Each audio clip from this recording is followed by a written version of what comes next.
Hi guys, in today's video we're going to take a look at the shapes of molecules and ions, electron pair repulsion, the octet rule, looking at shrinking the octet and expanding the octet, some specific examples of shapes, an exam style question, and finally a summary. So why are we looking at the shapes of molecules and ions? Well, the shape of a compound is dictated by two things: the number of electron pairs around the central atom and the nature of these pairs. These pairs can either be bonding pairs or lone pairs.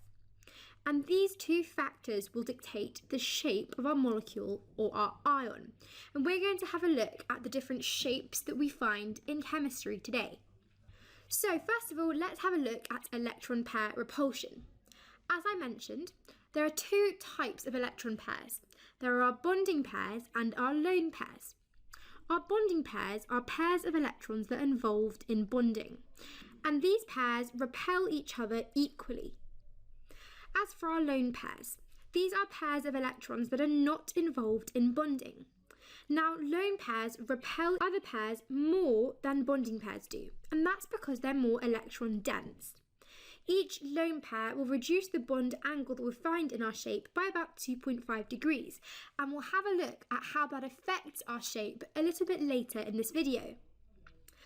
So how do we represent the 3D shapes of molecules and ions? Well, molecules indeed have a 3D shape, and you can imagine this is quite challenging to represent on paper. So there's a simple convention that we use to draw our 3D shapes. Here we have a 3D drawing of a molecule. We have our central atom surrounded by 4 other atoms. There are 3 types of line that we use to represent different directions of bonds. The first is a normal line. This shows us that the bond is in the plane of the paper. You can see there's one here and one bond here. The second is our bold wedge. This shows us the bond is coming out of the paper towards us. And the third is our dotted wedge, showing us that the bond is going into the paper away from us. And you can see using these different types of lines allows us to illustrate a 3D shape on our paper. So before we have a look at the different shapes and how we can represent them in their 3D form, let's remind ourselves about the Octet Rule. You may be familiar with the fact that through chemical bonding, elements usually achieve a noble gas configuration. By that we mean they achieve a full outer shell. The Octet Rule suggests that 8 electrons in pairs will exist in this full outer shell, where 4 electrons form covalent bonds. However, this is not always possible. Elements don't always have 4 electrons available to form these 4 covalent bonds. There may be too few electrons to form an octet, or more than enough electrons to form an octet. And in both of these two cases, something quite interesting happens. In the case that there is not enough electrons to form an octet. So if we look, in the cases of beryllium and boron, neither have enough electrons in their outer shell to pair and form an octet. So what happens in reality is that the unpaired electrons will indeed pair up, but the element will not achieve an octet. So here we have the outer shells of beryllium and boron, where beryllium has 2 electrons in its outer shell and boron has 3.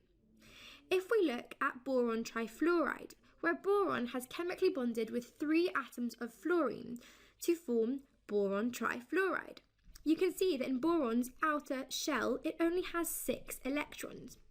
Boron itself only had 3 electrons to use to form covalent bonds, and therefore only has 6 electrons in its outer shell. If we look at the other situation, where we have to expand the octet, some elements are actually able to expand their octet. And as a result, the bonding atom will have more than 8 electrons in the outer shell, more than the octet that we would expect. This can occur in groups 15 to 17 from periods 3 downwards. So looking at our periodic table, it can occur over here. So group 15 nonmetals can form 3 or 5 covalent bonds, group 16 nonmetals can form 2, 4 or 6 covalent bonds, and group 17 nonmetals can form 1, 3, 5 or 7 covalent bonds. If we have a look at an example, sulfur, which is from group 16 in period 3, can form sulfur hexafluoride, where the sulfur bonds with 6 fluorine atoms to form sulfur hexafluoride, SF6. And you can see in the outer shell our sulfur has formed 6 covalent bonds. There are 6 pairs of electrons and therefore 12 electrons in the outer shell of our sulfur. It has expanded its octet. So let's go ahead and have a look at the different shapes formed now. The first shape occurs when we have one bonding pair. You can see we have 2 elements, X and X, and the bond is shown by this straight line. The shape formed is called a linear shape, and our example is hydrogen. You can see we have 2 atoms of hydrogen bonded here. There's only one bond. The next example is when we have 2 pairs. You can see we have 3 atoms here, and it's the bond around this central atom that we're looking at. This shape is called our linear shape. The bond angle is 180 degrees. And as I mentioned, we have 2 bonding pairs. If we have a look at our example is carbon dioxide. Here, you can see we have a central carbon with 2 oxygens bonded covalently to it. Now, carbon dioxide is rather interesting because we do indeed have a double bond between the carbon and the oxygen. However, as there are 2 double bonds on each side, these even out. So you can see that we have our bonding pairs here and here, giving this molecule a linear shape. Now let's look at the situation when we have 3 pairs. When there are 3 pairs and all 3 pairs are bonding pairs, the shape is trigonal planar and the bond angle is 120 degrees. You can see again we're talking about the bond angle around our central atom. We have our 3 atoms bonded to that central atom, and the straight lines are showing that all 3 bonds are in the same plane. Our example is boron trifluoride, BF3. We have boron in the centre and 3 fluorine atoms covalently bonded to it. The bond angle would be 120 degrees, and interestingly, we've seen this example before when we looked at the situation when we didn't have enough electrons to form an octet. And as you can see, boron has only 6 electrons in its outer shell, 3 electron pairs. So now let's look at the situation when we have 4 electron pairs. Well, when there are 4 pairs and all 4 are bonding pairs, the shape is tetrahedral. Now you can see here we've started to use our notation for the 3D shape. You can see this bond and this bond are represented by solid lines. They are in the same plane, the plane of the paper. This solid wedge is showing us that this bond is coming out of the paper towards us, and the dotted line is showing us it's going into the paper away from us. The bond angle is 109.5 degrees. And our example of a tetrahedral molecule is CH4, methane. You can see our central carbon is covalently bonded to 4 hydrogen atoms. It has 8 electrons in its outer shell, and it will form a tetrahedral shape as all 4 pairs are bonding pairs. Now, there are some interesting cases we're going to look at. The first being the situation when we have 3 bonding pairs and 1 lone pair. Now, as we mentioned, lone pairs repel each other and repel other pairs of electrons more than bonding pairs do, and this gives this molecule an interesting shape. It gives it a shape that we call pyramidal, and the bond angle is 107 degrees. You can see we have our central atom here with its lone pair of electrons, and you can see that it's covalently bonded to 3 other atoms. Our example is ammonia, where a central nitrogen is covalently bonded to 3 hydrogens. You can see we have this lone pair up here. So we have 3 bonding pairs, 1, 2, 3, and 1 lone pair. And you can see this 3D representation of the shape of ammonia here. It has a pyramidal shape. So now let's have a look at the situation when we have 2 bonding pairs and 2 lone pairs. Well, we have a shape that we call non-linear, and the bond angle is 104.5 degrees. Now remember earlier we mentioned that each bonding pair will decrease the bond angle by about 2.5 degrees. Well, we know that when we have 4 pairs and all 4 are bonding pairs, the bond angle is 109.5 degrees. In our situation where 2 are lone pairs, we would expect the bond angle to be reduced by about 5 degrees, which is why we say the bond angle is about 104.5 degrees. Our example of a molecule that is non-linear is water. You can see we have our central oxygen covalently bonded to 2 hydrogens, 1 on either side. you can see that we have 2 bonding pairs here and here and 2 lone pairs of electrons, giving our water a non-linear shape. Now let's move on to looking at a situation where we have 5 bonding pairs of electrons. In this situation, the shape of our molecule is a trigonal bipyramid shape, where there are 2 angles we're looking at. You can see we have 5 atoms bonded to our central atom. These 3, as shown by the straight lines, have bonds in the same plane. Whereas this bond over here is coming out of the plane towards us, and this bond here is going back into the page. So the 2 bond angles are that this bond over here has a bond angle of 90 degrees and this one 120 degrees. And it's important that you remember this. Our example of a molecule with 5 bonding pairs is PCl5, or phosphorus pentachloride. And you can see we have our central phosphorus covalently bonded to 5 chlorine atoms. You can see the 3D representation of phosphorus pentachloride down here, showing those 3 chlorine atoms with bonds in the same plane, and 1 chlorine atom coming towards us and 1 going back into the page. Now let's have a look at our last shape. When we have 6 bonding pairs. When we have 6 bonding pairs, the shape formed is octahedral. Now you can see here we have our central atom covalently bonded to 6 other atoms. Above and below, the bonds are in the same plane. You can see on the left here we have 1 bond coming out of the page towards us, 1 going into the page, and the same on the right. Bond angle here is 90 degrees. And our example is sulfur hexafluoride. That's a central sulfur covalently bonded to 6 fluorine atoms. And we can see that the sulfur has expanded the octet. In its outer shell of electrons, it now has 12 electrons rather than 8. So now we've had a look at the different shapes. Let's quickly summarise all the different shapes and bond angles.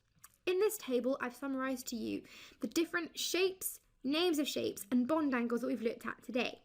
It might be useful for you to pause at this table and have a look at any shapes or bond angles that you'd like to look at a bit closer.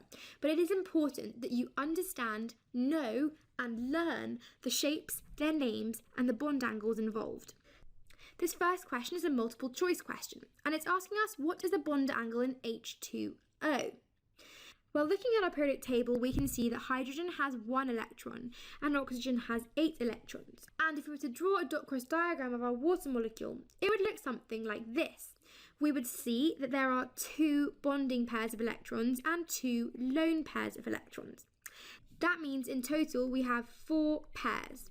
We know 2 are bonding and the other 2 are lone. And we know that in this situation, the shape that we would have would be a non-linear shape. And in that situation, the bond angle would be 104.5 degrees. Another way to work it out would be to know that each lone pair decreases the bond angle by around 2.5 degrees. We have 2 lone pairs, so it decreased the bond angle by 2 times 2.5, which is 5 degrees. Knowing that in a situation when we have 4 bonding pairs, the bond angle is 109.5, we could do 109.5 minus 5.0 to give us 104.5 degrees. So let's look at the second question. Hydrazine N2H4 is a component of rocket fuel. Using the electron pair repulsion theory, predict the HNH bond angle. So you may never have met hydrazine before. It's very unlikely that you will have. But this question is asking you to put into practice your knowledge of the electron pair repulsion theory to predict a bond angle. So looking at our periodic table, we can see that hydrogen has 1 electron and nitrogen has 7. Now if we went ahead and drew out a molecule of hydrazine, it would look something like this. You can see that each nitrogen has 3 bonding pairs and 1 lone pair. So if I just highlight that, we can see the lone pair is over here and the bonding pairs are here, here, and here. We are interested in the HNH bond angle. So that's this bond angle here.